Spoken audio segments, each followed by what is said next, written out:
Clark exits, and Marshall lingers in the background. Meg enters to find Alecto lying on the ground. Allie, what are you doing? Isn't it obvious? I am lying on the floor. What's the question? Okay, but why are you lying on the floor? Are you alright? No, I am not all right. I am suffering. From what? Withdrawal! Crippling, unadulterated withdrawal. Thousands of years with no vengeance. And now all these situations begging for it. Right in front of my face. I'm falling apart. Pull yourself together. I can't. I'm dying for it. I see two people arguing, and I start salivating, just praying one of them will attack the other. And especially now that we're stuck on Earth, at least in that damn cage, I didn't have to see wrongs all around me, knowing I could do something if only Zeus wasn't watching. Okay, seriously, Alecto, you need to chill the fuck out. Where on earth did you pick up that expression? Clark says it to me all the time. You know, I bet with a little persuasion we could get Clark to exact some vengeance for us. Maybe just watching it. He doesn't have any power. And he has fists! I doubt Zeus will approve. Good afternoon, sisters. Would you keep it down with the sister stuff? People aren't supposed to know we're related, remember? Relax, Megara, no one's around right now. Precisely. Tiffany, is that a bruise on your cheek? Yes. Can I touch it? How did you get it? Did someone punch you for something? What are you doing? It feels like it was made in anger. Tell me it was made in anger. Did you deserve it? What? On purpose? Someone opened it while I was passing. It wasn't on purpose. Couldn't give me anything to work with, did you? Sorry. Aren't I the review suffering? Don't you feel the sweet potential vengeance pulling at your soul? Sword. I'm just better at controlling my urges. And when I'm too busy dealing with Clark, which is a brand of torture all its own. Seriously, Alecto, if you really need to experience some vengeance, just look at your own existence. We are living and breathing our own punishments. Zeus has exacted long-standing vengeance on us, mostly me. Oh, stop sulking. You got the best deal of the three of us. You don't have to pretend to be a mental patient. You get to play doctor. Spend 5 minutes with Clark and you'll be thanking your lucky stars you don't have to. He's the most infuriating little shit I've ever worked with. Megara, what language? Where did you learn such vulgarity? She told me to chill the fuck out earlier. It's not my fault. Vulgarities are practically the only thing that comes out of Clark's mouth. You pick things up. Well, be careful, Megara. You almost sound mortal. Well, isn't that the point? I mean, for now.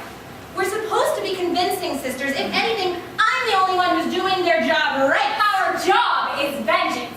Which we'll only get back if we do things right here. Ooh, that was good. Now maybe you could try taking a swing at her. I think you two should go. Fine. Got therapy anyways. Come on, Alecto. Coward. Electro and Tiffany exit. Marshall approaches Meg and asks her to help him practice his dancing. Not realizing that he witnessed her entire conversation with her sisters, or that he has taken her journal, Meg firmly refuses. Find someone else. Now, if you'll excuse me. Oh, I don't know. I would say it's in your interest to help me, but Kara. How did you? It's intriguing, just a little thing that I've noticed, especially now that I've overheard their sisters, and you seem to have a lot in common.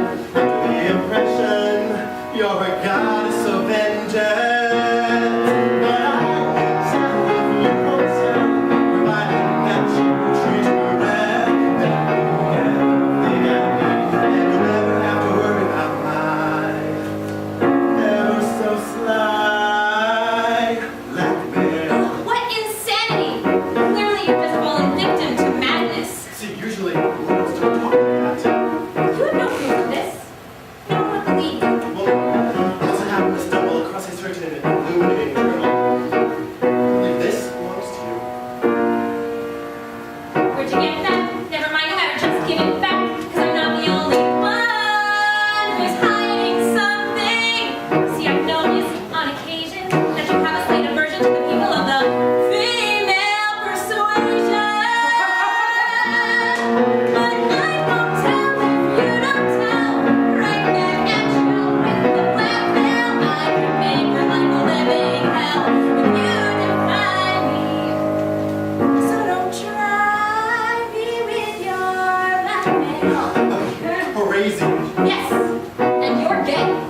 You're gonna help me?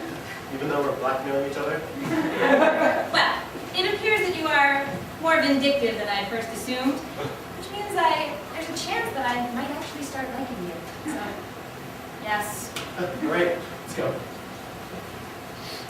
When Sophie is sitting in an empty room, Doug, a nasty orderly with sadistic tendencies, enters and starts harassing her, trying to get her to speak. It is clear that this is not the first time he has done this.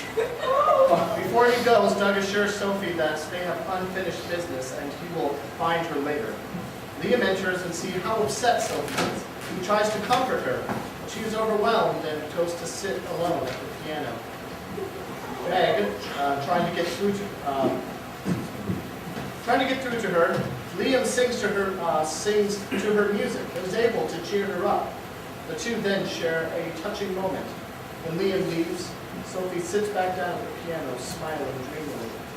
Electo approaches her and pokes fun at her romantic moment. The mood shifts quickly when Electo reveals to Sophie that she can hear her thoughts and demands to know why she just doesn't speak. Hearing Sophie's mental answer, Electo is stricken. Tisiphone, having witnessed this moment, walks over. Are you all right, sister? You look rather distraught. Distraught? Why would I be distraught? That's precisely what I'm wondering. See, if I didn't know any better, I'd say it looks like you're starting to care for these mortals. Please, care about mortals. Not gonna happen. I sincerely hope not. We mustn't forget what happened the last time you cared for a mortal. What are you bringing up ancient history for, Tiff? I'm just saying, it would be a shame if that type of event were to repeat itself, don't you think? Yeah, well, you've got nothing to worry about.